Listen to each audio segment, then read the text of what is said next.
Bismillahirrahmanirrahim. Assalamualaikum warahmatullahi wabarakatuh. Alhamdulillahirabbil alamin. Wassalatu wassalamu ala asrafil anbiya'i wal mursalin wa ala alihi wa sahbihi ajma'in. Puji dan syukur kita panjatkan kehadirat Allah Subhanahu wa taala dan junjungan Nabi kita Muhammad sallallahu alaihi wasallam. Alhamdulillahirabbil alamin. Pada hari ini, siang ini, kita dapat berkumpul lagi di Masjid Ummu Hamidah dalam rangka kajian rutin setiap hari Selasa yang pada hari ini akan disampaikan oleh Ustazah kita, Ustazah Bayyun Siregar dari Dinas Syariat Islam. Kepada Ustazah kami persilakan. Baik, terima kasih Ibu. Bismillahirrahmanirrahim. Assalamualaikum warahmatullahi wabarakatuh.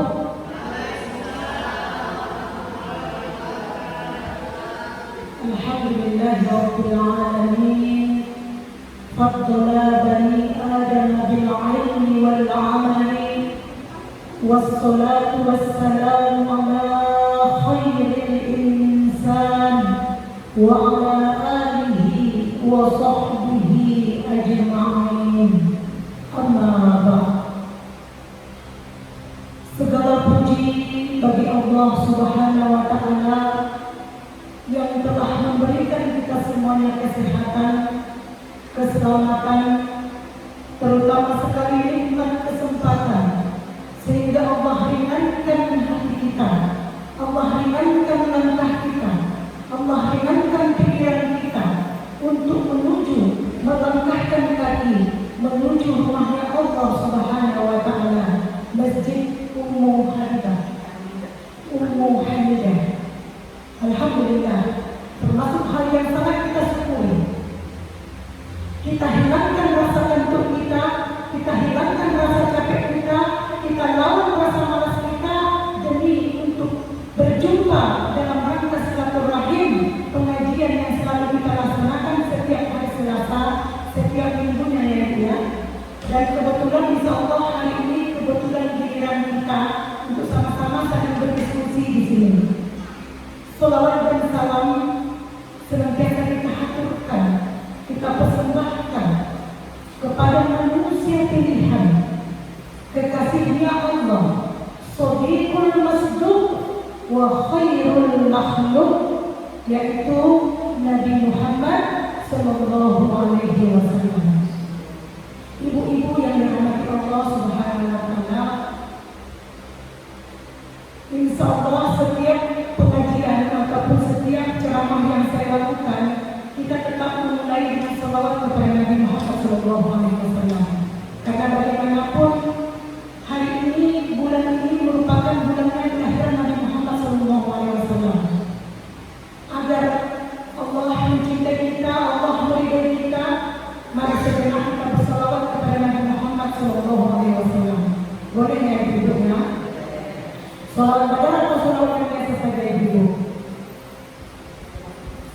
Apa? Sallallahu atau salatullah. Yang mana Ibu? Salawat badar ada ya?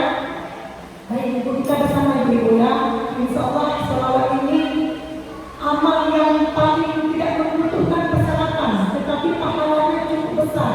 Satu kali kita bersalawat, Allah akan memberikan kepada kita 10 kebaikan, dan Allah akan menghapuskan dosa kita 10 kebaikan, 10 keburukan, 10 dosa.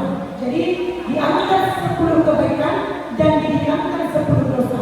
Itu salah satu daripada keistimewaan salawat kepada Nabi Muhammad SAW. Baik Ibu, mari sejenak kita bersalawat. Salam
Allahumma sholli ala sayyidina Muhammad wa ala ali sayyidina Muhammad. Ibu-ibu yang dirahmati Allah Subhanahu wa taala, semoga Allah memberikan keberkahan kepada kita semua di dunia dan di akhirat. Amin ya rabbal alamin. Izinkan penghormatan saya kepada Ibu Ketua Pembina Yayasan Pesantren Ibnu Hasan, dan juga salam takziah dan penghormatan saya kepada para orang tua kami. Alhamdulillahirabbil alamin. Mohon izin Ibu, mohon izin para orang tua kami, saya duduk di lebih tinggi dari Ibu, maafkan saya. Insya Allah tidak ada niat untuk meninggikan diri ataupun tidak ada niat untuk memposisikan diri lebih baik dari Ibu sekalian. Mohon izin, mungkin ada di podcast ini biar lebih penyampaian itu bisa terjadi secara maksimal. Jadi mohon izinkan saya, dan juga salam takziah dan penghormatan saya kepada seluruh ibu-ibu, adik-adik mungkin yang sudah di bawah saya bawa adik-adik satu PKK yang dengan saya Islam, adik Lara, juga yang tidak bisa disebutkan satu persatu. Mudah-mudahan Allah meridhoi pertemuan kita pada hari yang berbahagia ini. Ibu-ibu yang dirahmati Allah, dimanapun saya berada, tetap kunci yang saya pegang yaitu di atas langit masih ada langit. Kemanapun saya berada, ini merupakan sebuah kunci bagi saya bahwa manusia itu tidak akan pernah ada yang sempurna. Kebetulan saya duduk di sini tidak memposisikan diri saya sebagai seorang pakar, tidak memposisikan diri saya sebagai seorang ahli fikih, tidak memposisikan diri saya sebagai seorang ustazah yang mengetahui tentang seluruh agama secara benar, secara baik, dan secara sempurna. Tetapi saya memberikan diri di sini tidak lain dan tidak bukan hanya sebagai kita jembatan. Artinya saya masih perlu belajar. Banyak sekali ilmu-ilmu yang belum kita ketahui. Mungkin dengan adanya pertemuan-pertemuan seperti ini menjadi jembatan bagi kita untuk saling berbagi. Kalaulah hal ini mungkin saya tidak mengetahui, insya Allah dengan adanya sharing-sharing ataupun masukan-masukan menjadi motivasi bagi kami, bagi saya sendiri khususnya, untuk lebih giat mencari ilmu. Jadi mari kita sepakati bersama. Posisi saya duduk di sini, mohon izin ibu-ibu, bukan berarti saya diposisikan lebih tinggi ataupun derajat ilmu yang saya miliki lebih tinggi, tidak.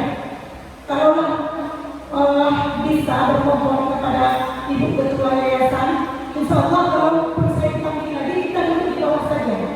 Lebih enak lagi kalau bisa kita merapat, kita duduk lagi lebih indah kayak pertama bulan kemarin. Saya pertama disediakan begini juga, cuma saya rasanya boleh juga kalau nggak bisa, karena kan kurang indah rasanya.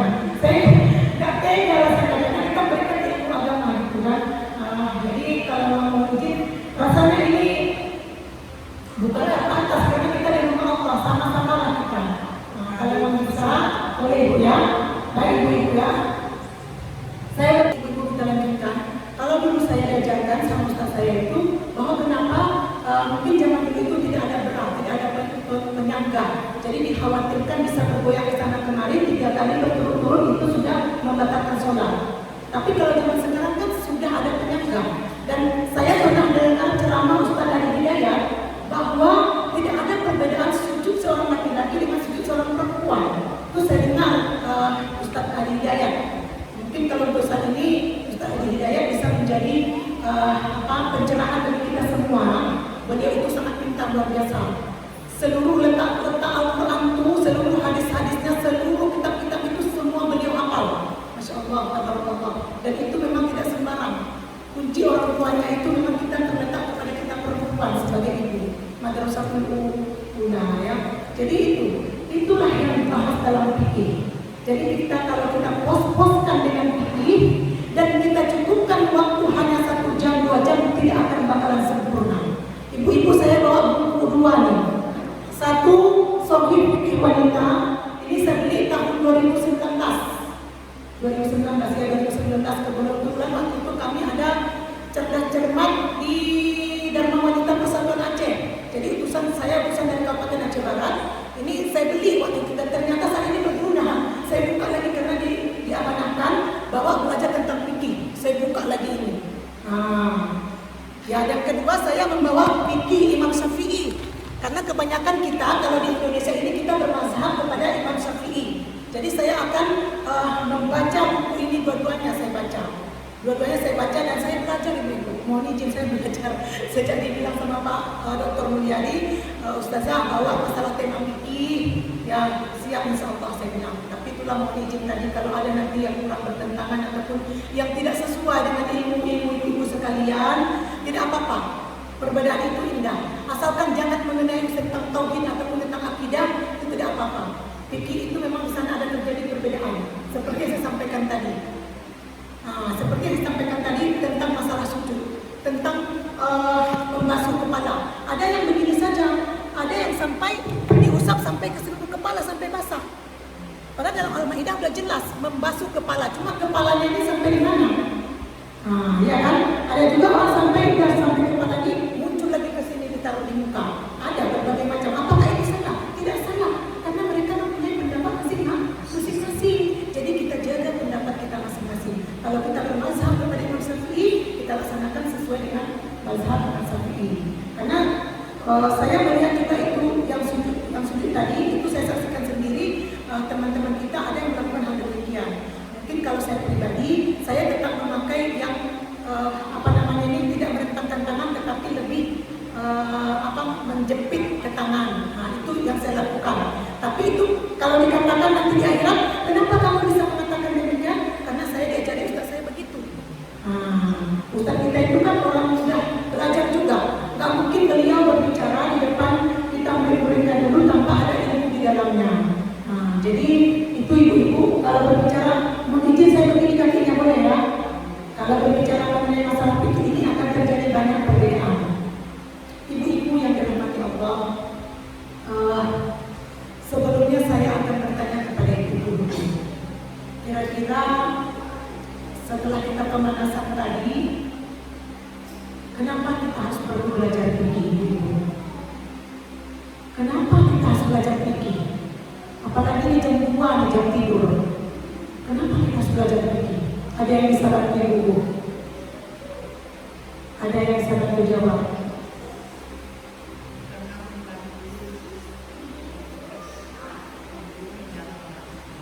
Karena membantu untuk kita sholat secara bagus dan benar ya ibu ya. Bagus sekali ibu, luar biasa. Terima kasih ibu. Alhamdulillah. Ada lagi yang lain ibu? Kenapa kita harus belajar fikih? Fikih itu kan mendapat posisi yang kedua setelah kita mempelajari tauhid, ya kan? Kenapa tak kita belajar munakahat hari ini? Kenapa kita tak langsung belajar muamalah? Kenapa kita harus belajar jenayah? Ya kan? Itu fikih juga tuh. Fikih itu cakupannya sangat luas itu, sangat luas. Ada fikih tentang ibadah, ada fikih tentang muamalah, ada fikih tentang munakahat, pernikahan, ada fikih tentang jenayah. Tapi hari ini kita belajar tentang fikih ibadah. Jadi salah satunya kenapa kita belajar fikih tadi? Ini memang kayak gini sebentar-bentar atau saya yang berbentar-bentar ini. Jadi kenapa kita belajar fikih ini? Satu tadi karena kita untuk bersolat tadi ibu ya. Yang lain tadi ibu ada kira-kira yang bisa membantu saya untuk kita lebih hidup lagi nih. Kenapa saya katakan demikian? Biar kita jangan ngantuk gitu. Allah Akbar, benar sekali. Supaya ibadah kita diterima Allah Subhanahu Wa Taala. Ya juga, kalau kita nggak belajar fikih, dari mana kita tahu sholat? Dari mana kita tahu berpuasa?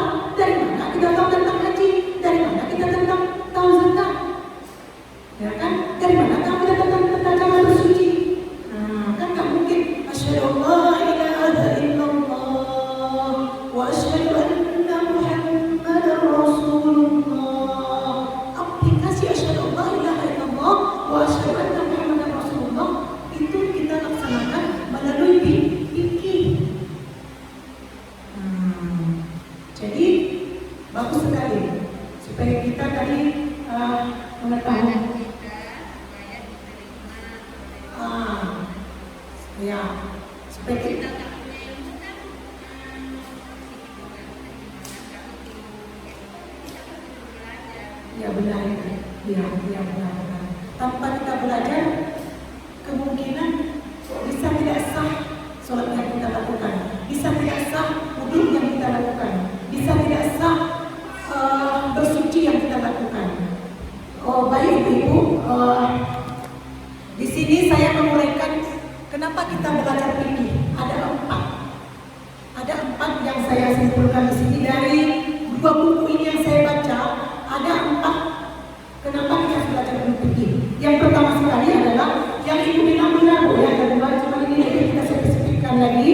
Yang pertama sekali adalah untuk membantu kita, khususnya kita kaum wanita, mengetahui hukum-hukum Allah, baik yang terdapat dalam Al-Quran maupun yang terdapat dalam hadis. Ini kunci pertamanya. Kenapa kita belajar fikih? Agar kita mengetahui hukum-hukum Allah, baik yang terdapat dalam Al-Quran maupun yang terdapat dalam hadis. Ini kita perlu belajar fikih. Kalau tanpa ini kita tidak tahu ini bilang diterima atau tidak, bagaimana cara kita sholat, bagaimana cara kita berwudu. Di dalam ilmu fikih lah semuanya itu dipelajari. Jadi kita mengetahui hukum-hukum Allah baik yang terdapat dalam Al-Quran maupun yang terdapat dalam hadis. Ini kunci pertama kita belajar fikih. Yang kedua adalah sebagai panduan kehidupan, ya. Fikih ini sebagai panduan kehidupan bagi seorang wanita muslimah dalam menjalankan kehidupannya sehari-hari. Sehari-hari apa saja ibu-ibu? Banyak sekali yang kita kerjakan sehari-hari dalam hal khususnya ibadah. Seperti saya katakan tadi, cara kita berwudu, cara kita melayani suami, cara kita bertetangga, bersaudara, cara kita menuntut ilmu, semuanya dipelajari dalam fikih. Jadi sebagai kalau yang pertama tadi untuk kita mengetahui hukum Allah, yang kedua sebagai panduan kita dalam menjalankan kehidupan sehari-hari. Dan yang ketiga adalah sebagai jawaban dari segala tantangan dan permasalahan yang kita hadapi. Apa permasalahan yang kita hadapi? Apa tantangan yang kita hadapi? Di dalam fikih ada solusi yang diberikan.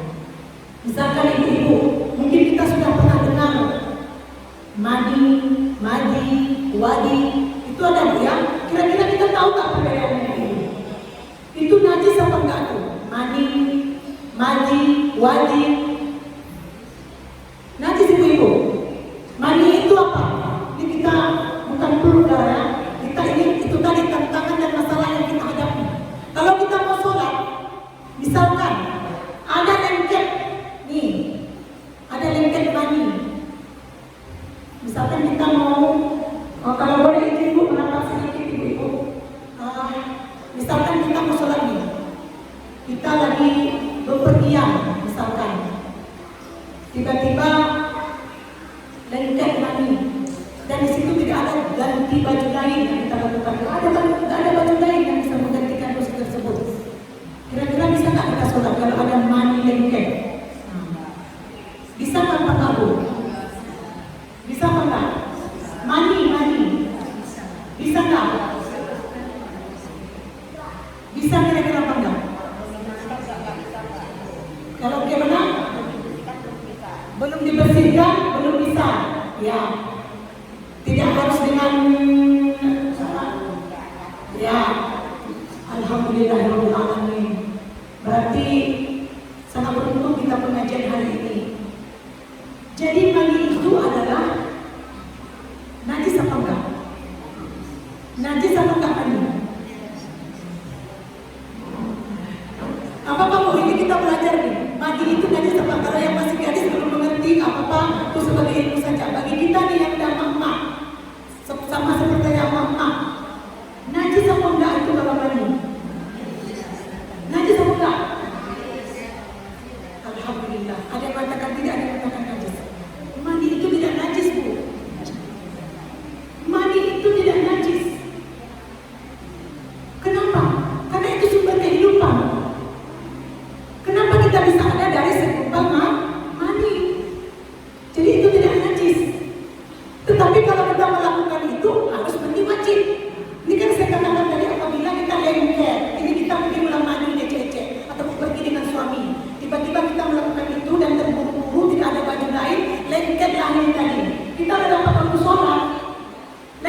sedikit ataupun banyak. Seperti Ibu dibilang tadi, cukup kita percikan air, kita cuci sedikit, langsung kita sholat bisa. Nah, karena mani itu bukan najis. Tetapi hukumnya apabila kita melakukan hubungan suami istri, wajib kita mandi. Nah, wajib kita mandi. Tapi kalau kena lengket di baju kita ataupun dalam kita sedikit ataupun mungkin baju suami kita dalam pensarnya, boleh dengan catatan itu kita siram dulu. Jangan pula aduh kita ada orang ibunya. Apa itu lengket-lengket putih-putih ini bilang aduh, nggak ada sopan, nggak ada akhlak namanya itu, nggak ada makrufnya, nggak ada kebaikannya di situ. Jadi fikih itu pun membicarakan tentang makruf juga, tentang kebaikan. Kalaupun misalkan seorang laki-laki dia sholat celana pendek pergi ke masjid, boleh nggak Bu? Celana pendek dia pergi ke sholat, dia pergi, boleh. Secara hukum sah, tetapi makruhnya tidak ada, unsur kebaikannya tidak ada. Masa kita menghadap Allah, walaupun dikatakan aurat seorang laki-laki dari perut sampai ke lutut, berarti boleh-boleh saja, tapi makruhnya kebaikannya itu tidak dapat. Gak mungkin kita menghadap sang pencipta, Allah yang maha kuasa, Allah yang maha menentukan segala hidup kita. Allahu Akbar, celana pendek begini nampak aurat, tidak ada kebaikannya di sana. Begitu juga dengan ini tadi. Tapi kalau maji itu apa Ibu?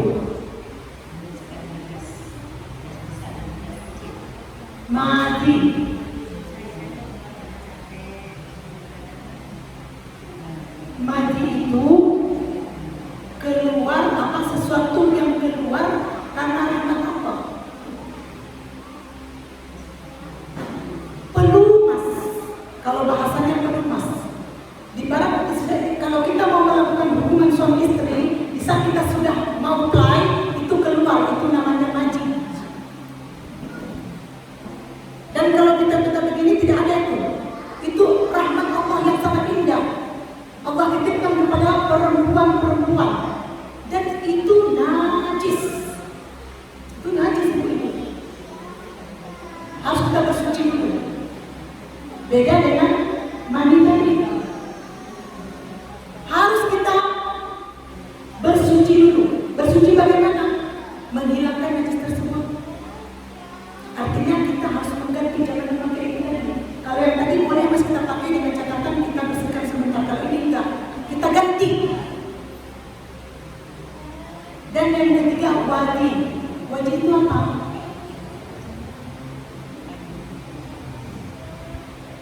Mohon izin Ibu-ibu, cairan kalau kita katakan itu keputihan.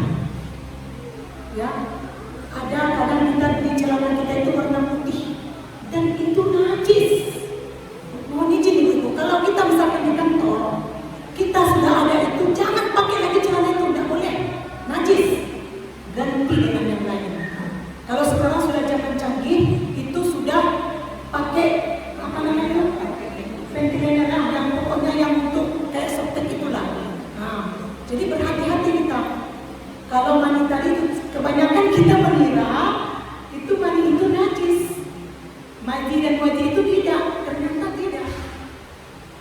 Kalau mandi dengan wajib itu kita harus mengganti dengan yang lain. Tidak cukup dengan dipercikan saja air tadi dibasuh, dicuci, basuh kita bisa sholat, nggak bisa. Ini hal-hal yang kenapa tadi kita perlu belajar fikih, tantangan untuk menjawab tantangan dan permasalahan yang kita hadapi dalam kehidupan sehari-hari. Itu yang ketiga tadi. Terus yang keempat adalah untuk membantu kita, kaum wanita, para muslimah, memahami tugas dan fungsi-fungsi kita sebagai hamba Allah, sebagai makhluknya Allah. Apa tugas kita? Apa fungsi kita? Apakah sama posisi perempuan dengan laki-laki? Apakah sama tanggung jawab perempuan dan laki-laki? Di dalam fikih ini akan diajarkan. Inilah kunci kita ketiga ini. Kenapa kita harus belajar ilmu fikih? Dan pembahasan ilmu fikih ini sangat-sangat luas, sangat-sangat luas Ibu. Dan pada kesempatan yang berbahagia ini,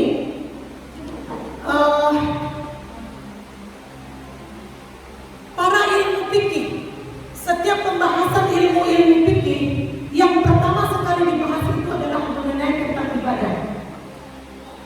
Mazhab Syafi'i, mazhab Maliki, Hambali, Hanafi, bab pertama dalam masalah fikih tentang mengenai tentang ibadah. Kenapa? Karena ibadah ini merupakan klasifikasi mendapat urutan yang pertama. Kenapa kita bisa melaksanakan? Kenapa kita bisa sholat? Kenapa kita bisa berzakat? Kenapa kita bisa haji? Kenapa kita bisa puasa? Itu dalam bab ibadah sebenarnya.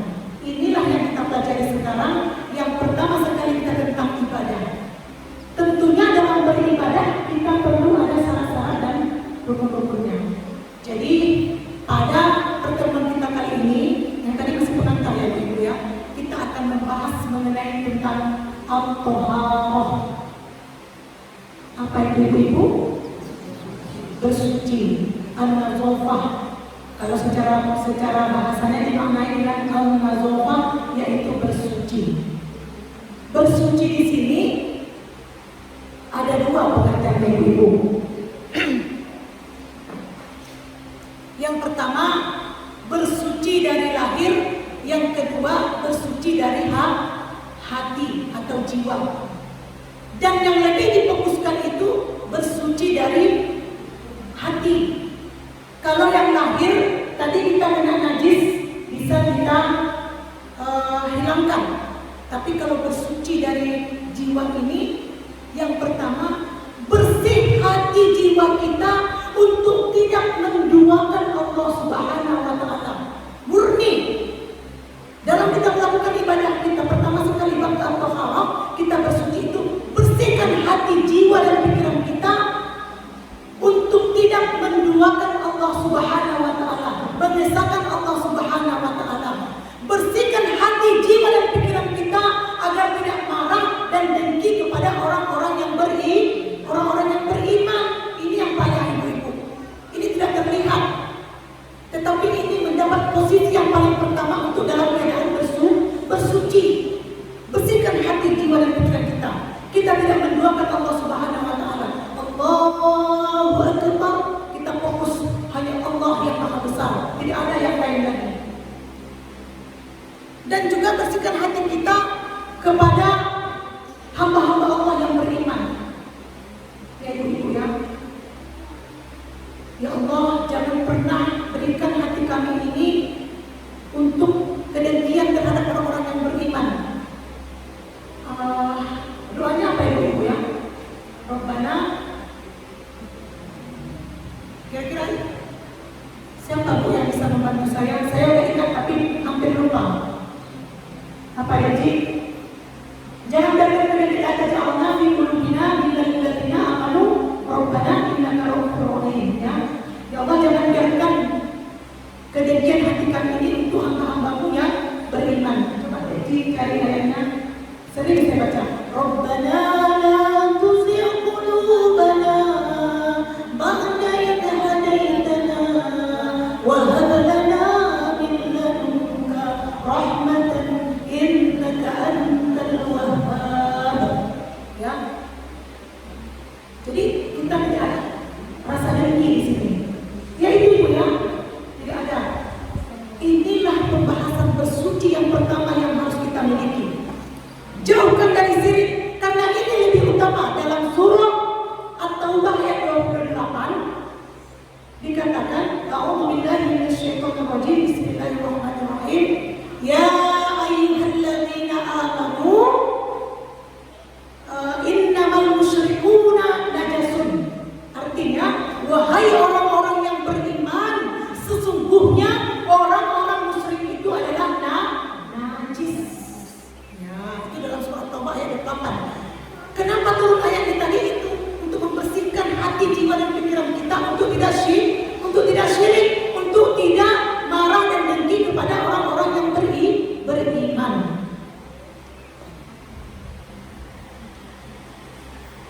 Terus dalam sabda Rasulullah pun dikatakan bahwa orang-orang yang beriman, Sahih Bukhari Muslim, yang artinya bahwa orang-orang yang beriman itu mereka itu tidak syirik.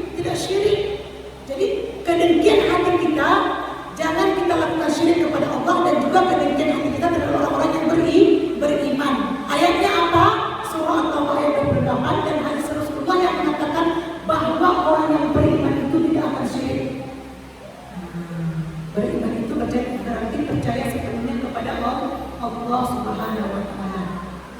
Itu yang dibahas kalau secara bersih secara hati, bersih secara jiwa.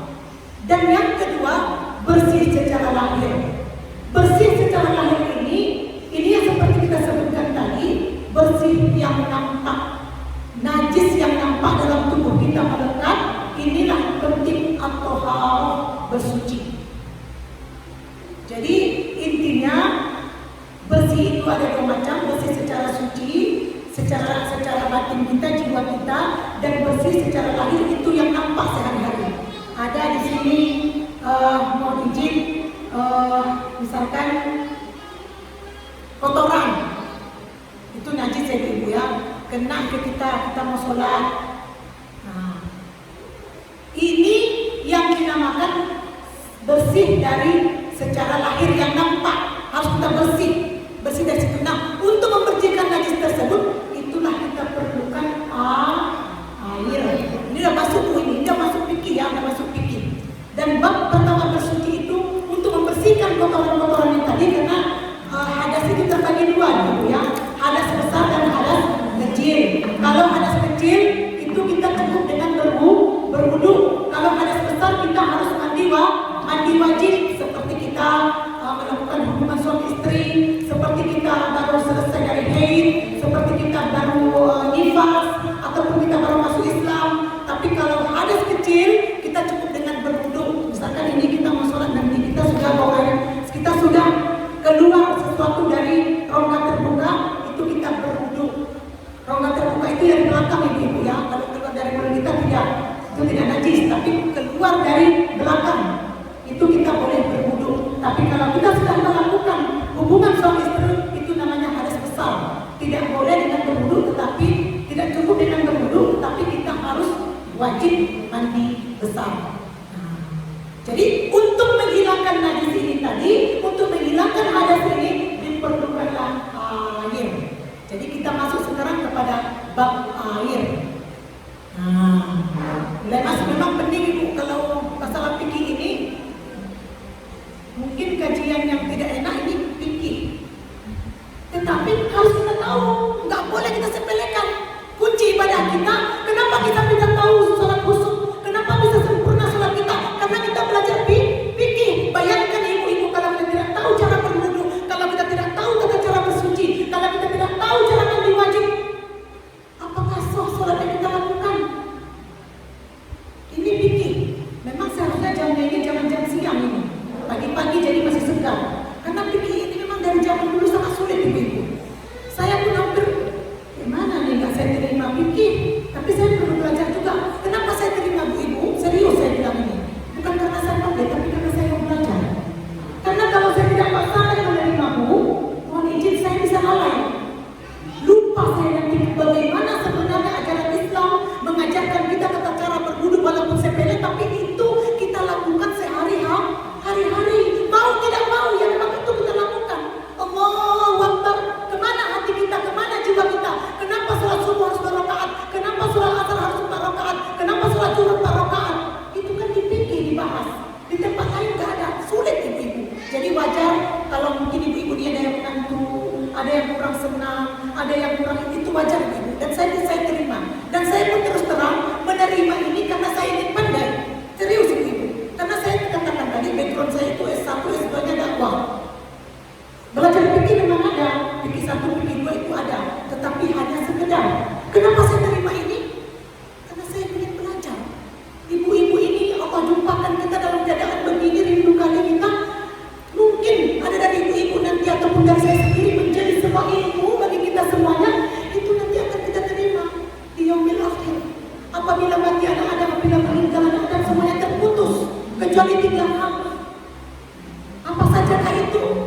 Yang pertama itu adalah ilmu yang bermanfaat.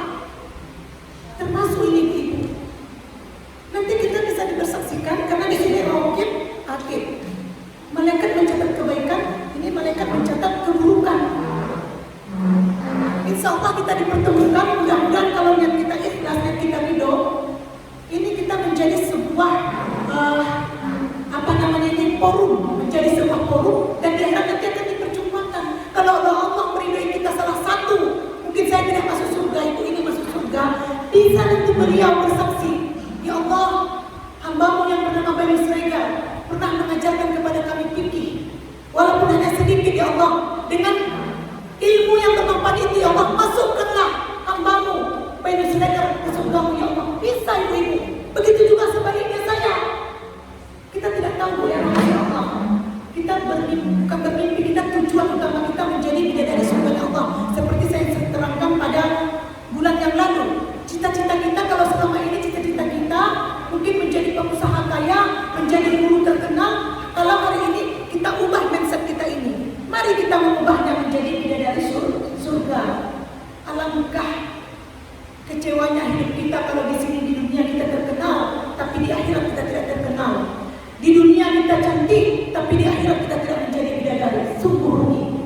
Intinya kita tetap semangat.